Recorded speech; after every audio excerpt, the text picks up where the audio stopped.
Good morning again, and again, thank you for being here. Welcome again to the Harry and Jeanette Weinberg Foundation Community Reentry Resource Center.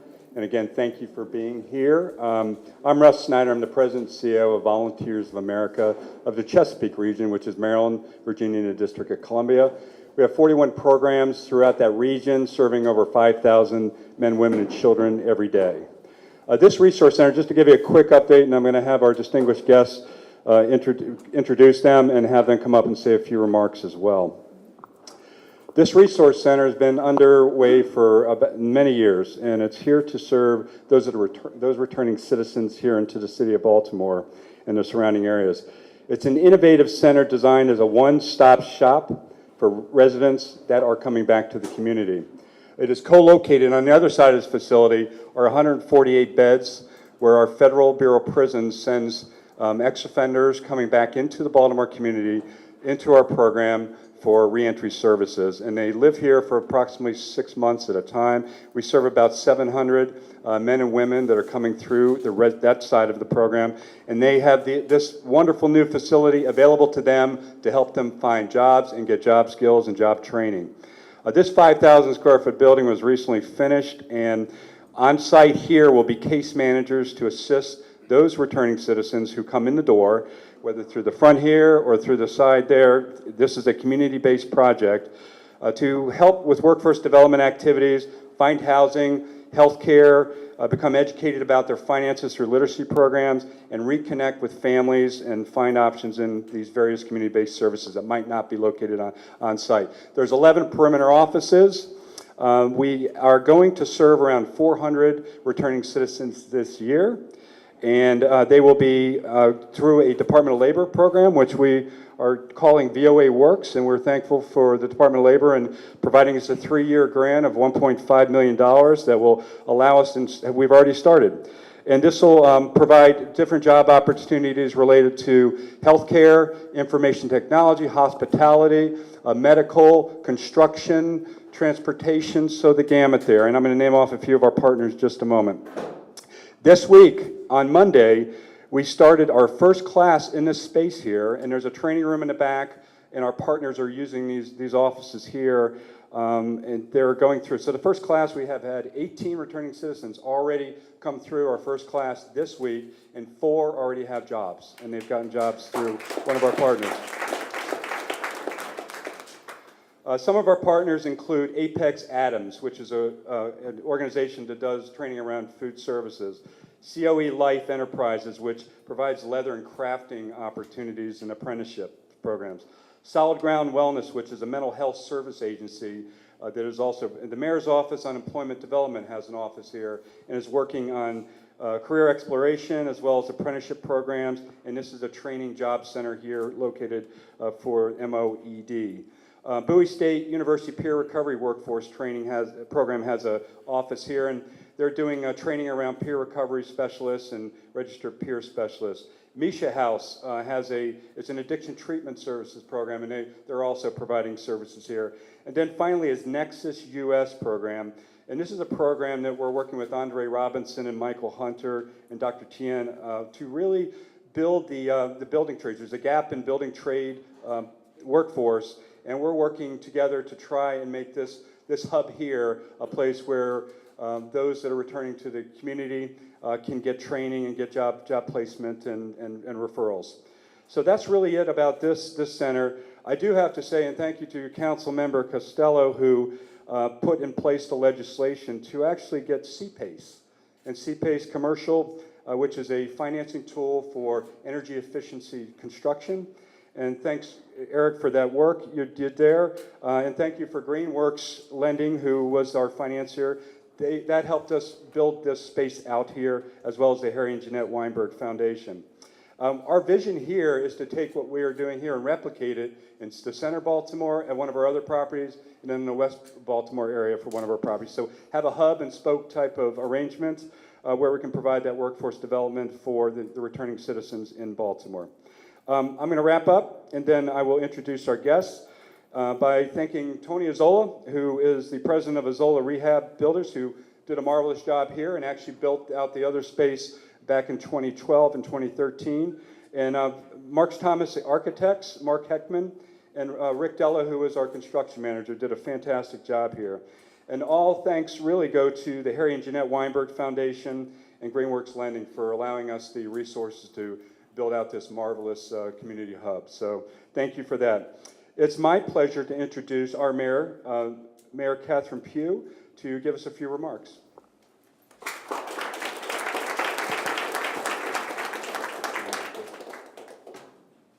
So first, let me just say to Russ, thank you so much for all the work that you all do here. I don't know if you all remember when we had 65 people laying in front of City Hall, and people said, you know, what are you going to do about that? It was working with this organization that allowed us to help those individuals not only come here, many of them ended up here in what we call dormitory style living, and at the same time got training, jobs, and then access to housing, and we were able to house, and Russ and them just such an excellent job. I passed through here a couple times during the entire process and witnessed what they were able to do, and it is a true partnership. And what we do for our returning citizens impact our city as we continue to move forward, and to have a commitment to 400 returning citizens is great for our city. And Russ, we're going to make sure you have those other locations and are having these programs filter through them as well, because it is making a difference. Congressman and Senator and all of our city council people and our vice president, I want you to know that I just came back from Annapolis, and the news is great for Baltimore, because we've got to fix the many problems that we're facing. When I think about the crime rate, the need to increase our police force, the need to undergird training, and the technology. I hope you all get an opportunity to read the editorial this morning, the opinion page of the Sun papers, because when I first walked in the door, one of the things that I ordered was a forensic audit so that we could get a handle on the problems that we're facing. And so we know we can fix it. Again, it's with the support of the federal folks. Thank you again. Our state folks and our city council continuing to work with us. And a special thank you, Mr. Costello, for the work that you've been doing, especially around the budget. The president asked me to say to you all that you know that one of our ministers in our community has passed away, and there's a big funeral today, and so he had to go and present on behalf of all of us, and I'm sure that some of us will leave here. The Mayor's Office of Employment Development, Health Care for the Homeless, Prison Fellowship, and mentoring nonprofits. This is really an asset for our community. The Department of Labor Reentry Program, as you well know, has already been discussed by Russ, is playing an integral part in this. And our Vice President told me to remind you all that we have expanded apprenticeship programs in almost every agency in the city. So as you train, there are also opportunities for them to work there. On-the-job training, internships, vocational and occupational training that takes place here. These are great opportunities for the people in our city. So I get excited every time I come here because I've watched what you're doing, and it really does bode well for Baltimore. And so as we all continue to work together, and that's what it's going to take to move our city forward. It's the collaboration. It's the working together. It's bringing the resources that we need in our city to make it work. I just cannot say enough about the Office of Employment Development. Mr. Congressman and Senator, you all know we put 9,000 young people to work this summer. And while 9,000 went to work, and it was through the work of Jason and raising money through the private sector, turn those lights back on, you know, that we are able to do this work. And so again, it's a collaborative effort. You know, nothing should go undone because we have too much talent in this city. Will it happen overnight? Absolutely not. Can it happen? Absolutely. It's putting our elbows to the wheel to make sure that we work and collaborate. And so I'm excited to have all of these folks here. Jim, thank you for being here as well. Costello, all of you all. I mean, I think our folks know that we can work together and we can make the change that the city needs to make. And again, on behalf of the president, thank you all for being here as well.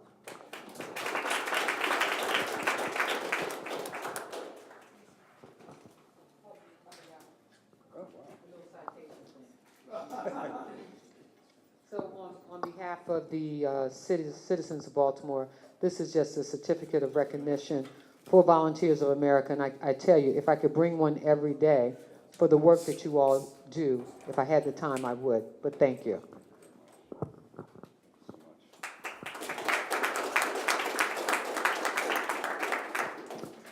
So our next speaker is the Honorable Elijah Cummings. And Congressman Cummings, thank you for your efforts up on the Hill with trying to keep reentry viable. And we really appreciate your work there as well. Thank you. Good morning, everyone. Good morning. Good morning, everyone. Good morning. I am truly honored to be here this morning. And as I listened to the mayor, I could not help but think about a few years ago at Penn and North when we were watching young men and very, very upset, and some ladies. And I'll never forget a conversation that we had with one of them. He said, I feel like I'm in my casket trying to claw my way out. As you know, Penn North is where I live. And ladies and gentlemen, this is truly a very, very significant event. Russ, I want to thank you for doing the great job that you do, and I want to thank all of the employees here. I know you all work very hard, a lot of compassion. And then to our mayor, I want to thank you. Because we took that, when we heard those words, I think it sent chills through the mayor and sent chills through me. But one of the things that we concluded was in order for our city to be lifted up, we had to have jobs. But there was another piece.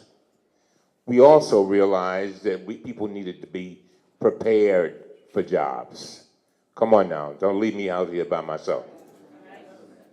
Some people are not ready for the job, and they need soft skills, getting to work on time, doing a good job. If the job is from 9 till 5, not leaving at 4:30. Amen. And so, and then there's another piece to this. Ben Cardin, our senator, will tell you that part of our concern has always been, along with the mayor, trying to deal with the crime problem. Let me tell you something. If you give a person a job, give them some training, give them some wraparound services, they then become the taxpayer. And that is very, very significant. And so I am very familiar with all of this because a lot of people don't know it, but a few years ago, just before I came to Congress, about 2 or 3 years before I came to Congress, I created an aftercare program. And it was a volunteer program where we had folk that had been in the boot camp coming in, and we worked with them. And just let me tell you what I learned about it, Russ. I learned that if we were able to get them a job and create a mindset where they did not go back to the same corners where they were, and that if we could substitute the street life for a family life, like something normal, and if we could give them some support systems, even if that support system was only people who were like them trying to struggle and do well, believe me, and they had a job, usually they did not go back. And so that's why the Weinberg Foundation is so important. And we want to thank them. We want to thank Volunteers for America. We want to thank all of you. And now we have to keep in mind, we've got 9,000 people returning from prison to our community. 9,000 a year. So we got a lot of work to do. And so I'm just so glad that we have somebody like Russ at the helm. And the reason why I say that is that the Moral Monday folks who deal with poverty and voting rights down there in North Carolina, they have a saying that I just love. It's simple. And what they say is, don't waste my pain. Don't waste my pain. And so we know that we have a lot of people who are in pain. And they really, really they are just looking for a leg up. And as I've often said, most people of them are like on 695. They're going in a circle. Elected officials, they're going in a circle, and they're trying to find an exit so that they can reach their dreams. And in many instances, their dreams have been suspended because they spent some time in prison, and now they want to get back to life and bring life to life. And Russ, if you don't mind, I'd like to introduce our next speaker. He is our senator, and I'm always honored to do this. Ben Cardin, Russ talked about the labor grant for $1.5 million. Ben has been somebody who has never wasted anybody's pain. He has constantly been there for our entire community. And before I go on, let me thank all our members of the City Council for being here too. But I want to thank Ben for leading us on the federal level. And when Mikulski left, Ben took the helm, and he's done a phenomenal job. And Ben, thank you. Ladies and gentlemen, the Senator Ben Cardin.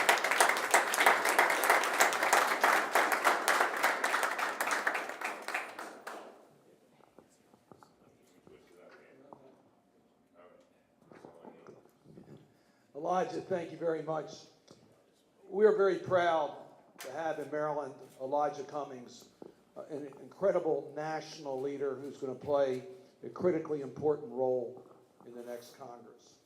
And we're very proud of his service. I want to just say one thing what Elijah said at the end, just share with you some experience. And Russ, congratulations to VOA. We very much appreciate everything that you're doing. Incredible leadership. Madam Mayor, you have the toughest job of any of us. We know that. And we're all on your team because Baltimore's future is our future, and we're going to do everything we can to help.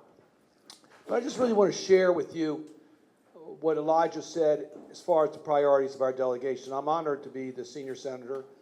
I try to work with all of the 10 members of our federal congressional delegation.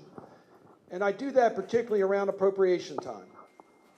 So just let you, Russ talked about the Department of Commerce grant, Department of Labor, Department of Education, Department of Justice, all have funds for returning citizens. And our delegation strongly supported additional funding going into these programs. I met with the staff of the Appropriations Committee to make sure those funds, in fact, were there. And no, we cannot earmark. But yes, we can get the pot of money bigger so that programs such as what you're doing here in Baltimore can qualify for federal funds. So our federal delegation is proud to support the reentry programs. And quite frankly, there's not a person in this room who hasn't had a second chance. Not one person, including yours truly. We've all had second chances. And secondly, those who have been in prison, our system has not been fair. We have to acknowledge that. Our criminal justice system is discriminatory. And a lot of people have been caught up in that system, have not had the opportunities that we've had. And we owe it to those individuals to make sure that the funding is there so they can get a second chance. And that's what they're doing here at VOA. So I am particularly proud to be here to thank you because this is a win-win-win situation. And what do I mean about it? Elijah talked about it and the mayor talked about it. It's a win for who we are as a people so that individuals have a chance in our society who haven't been given a fair chance. So that's why it's a win. That's who we are as a nation. That's our values, to take care of the individual. But then that individual can take care of his or her family. And that builds a stronger community. And then, as Elijah said, they start paying taxes. And it helps our entire country. That's how we rebuild America, the way it should be. So this is an important moment. And that's why this was a priority. I remember meeting with my staff at the beginning of this Congress to say, what can we do on reentry? What can we do on second chance?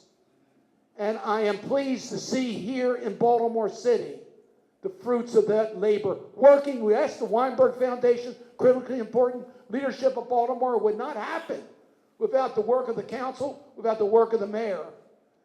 But we are proud to be part of that team. And this is Team Maryland, speaking on behalf of so many people to help rebuild their lives and rebuild our community. It is a great day. Thank you all very much.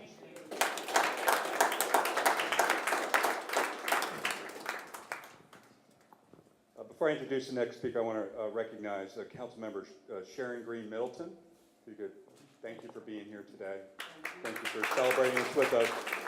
And Councilmember Shannon Sneed, thank you so much for being here.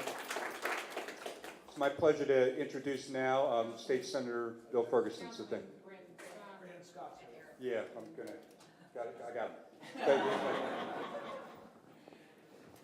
Good afternoon. It is a pleasure to be here with you all. Again, my name is Bill Ferguson. I have the honor of representing the Fighting 46th District, which I welcome you all to today for this exciting event. Events like this, it's very easy to get excited about a building, right? And it's the marker of something good happening. But really, what's special and what's important are the individual conversations that are happening across the hall. It is folks looking for that next opportunity and somebody sitting before them being candid and honest and giving them options. That is what's so special about this organization and what we are all a part of. And I'm going to go a bit off script. When I was in law school, I was a part of a community justice clinic, and we had the chance to go up and visit Red Hook in Brooklyn. Has anybody been to Red Hook? Well, so Red Hook was a pretty tough neighborhood for years and years and years. And they hit a tipping point when the principal of the high school in Red Hook was killed when going to visit a student. And they said, this can't continue. Well, they started a community justice problem-solving court. And within that court, you would come in for any type of offense, and before there was incarceration, before there was detainment, they would say, what can we do to solve the problem for why you were here in the first place? And they had a center that had resources for every need that you could imagine all in one place. So you would go to court, you would assess the challenge, and you would come to a place like this to have that problem solved. That is what real criminal justice looks like. It is assessing individuals and dealing with their challenges on an individual basis so that we solve the community's problem in the first place. So actually, I'm going to sort of put out a challenge, Russ, that that we consider that this be a model for how Baltimore could look towards a problem-solving court template so that we can be more proactive instead of reactive on the back end. How can we solve these problems for neighborhoods and solve these problems for individuals? And this right here, now we have the basis for doing it. So thank you all. Thank you for letting me be here today and celebrate with you all. This is a really, really great moment for Baltimore, and can't wait to see how it grows and continues.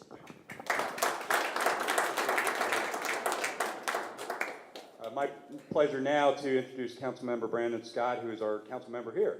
So Brandon, thank you. Russ, if I could, I'd like to bring all of my colleagues up with me. Council Vice President Midland, Councilwoman Sneed, Councilman Costello. And I'd also like to say that we have to now call Senator Ferguson the senior senator, state senator from Baltimore City, which is probably a weird thing for him to hear. Thank you, thank you, thank you. It's a great honor to welcome everyone to the 2nd District and to hear at VOA, an organization that I've become very familiar with and now my 7 years on the city council. They got me in trouble quite a few times from some neighboring neighborhoods, but it's all good trouble because we have to invest in people. And we can continue. I think everyone knows my story. I grew up poor in Park Heights in Northwest Baltimore, and so many of my friends and family members, to be quite honest, have fell on the wrong side and ended up in prison. But one in particular always sticks out with me now. A few years ago, I was just sitting at my desk, and my cell phone just kept vibrating and vibrating and vibrating. And I looked, and it's Facebook Messenger, something that I often ignore, but something told me to look at it. There's a friend of mine, Melvin, who I grew up with, who had been in prison for a long time, and he had sent me about 20 messages about, Brandon, please help me get into a program. Please help me get a job so that I don't have to go back to what I was doing. Because the truth is, no one is born in this city in East and West Baltimore who wants to wake up rob people, kill people, or sell drugs. The conditions for which they live in, the conditions that we have basically forced so many young people to live in the city is what drives them to do that. And the only way that we're going to see ourselves out of that is that we do things like VOA has had the courage to do. Invest in those who are coming back home to make sure they have another way. I was able to partner Melvin with the Office of Employment Development, and now he actually works for the city of Baltimore, changing his life and his family, because we know who those 9,000 people are that Congressman Cummings mentioned. We have to work with them. We have to work with their families and investing in them. This work that VOA is doing is excellent. I'm going to do everything in my power to see it expanded throughout the city and throughout our state, because we have to do these things. If we truly want to end the violence in Baltimore, we have to attack the disease at every angle. And the most important angle that we have to attack is the opportunity for people to provide for their families. When you do that, you take away that need for someone to go out there and, the truth and be honest, to go out there and stand on a corner and make beneath minimum wage, stand out there 14, 15 hours and coming home with $300 at the end of the day. We take that away by providing opportunity, by investing in education, but most importantly, investing in them. This problem is a people problem that we have to invest in through systems. So thank you to Russ for all the great work that you guys do here. Congratulations, and I look forward to seeing it continue.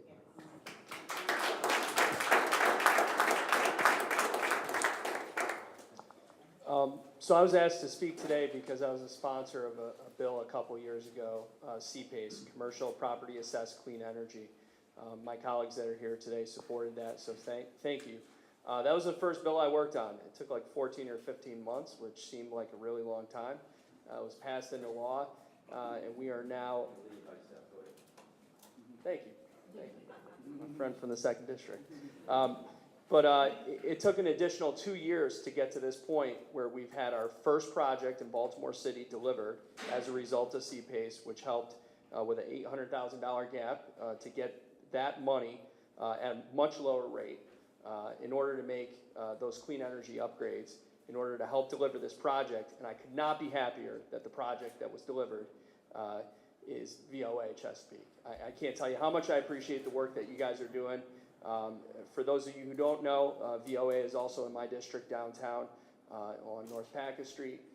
And I look forward to joining Councilman Scott and everyone else in helping you guys and your partners to expand the great work that you're doing throughout the city. So thank you very much, Russ.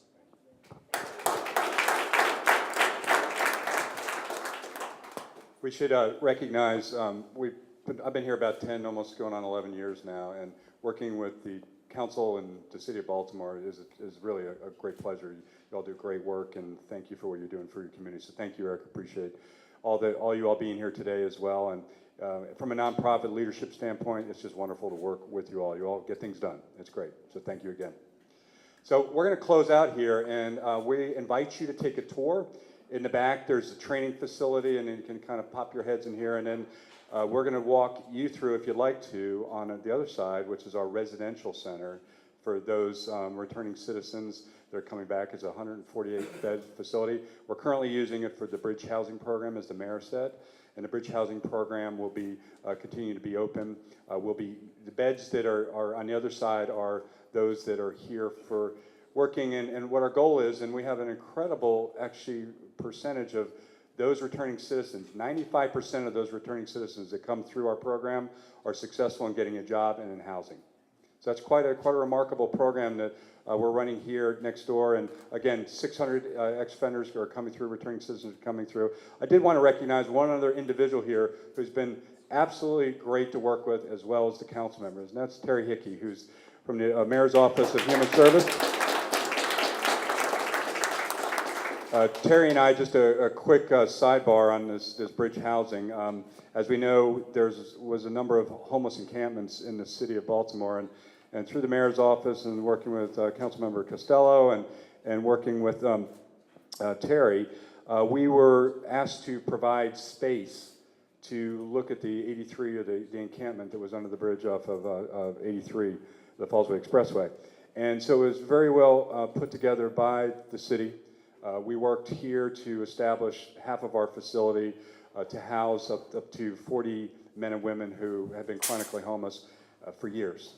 And so in January, we were actually engaged by the city to open up bridge housing here. And the idea was for getting those off the street, closing down the encampment, bring them inside here, and get them housed. And 65 or so distinct homeless individuals that have been chronically homeless for years have gone through our program, and we're very proud to say we have almost 50 of those. We have 50 housed today out of 65. Tremendous. So thank you, and it was due to Terry's really innovative thinking on how to do this, and his team's absolutely incredible to work with. It's a very difficult job to go outreach and talk with the chronically homeless population and ask them to give everything they can, their belongings, and move to another place in the city. So wonderful job you did, and you're doing wonderful things for the city. So thank you, Terry. So the tour time. So we can assemble here, and how are we going to do this? Are we just going to go this way? So we'll go in groups of 10, and what we'll do is have a couple of us bring you through our residential reentry program, show you bridge housing as well, and you're more than welcome to walk around here on your own. Thank you for being here. We're really blessed by God to give us the opportunity to serve these people here, and as you can tell, things are happening thanks to the support of our electives, as well as thanks for the support of these funders like the Weinberg Foundation and the Department of Labor. So thanks again, really appreciate it. 3, 2, 1.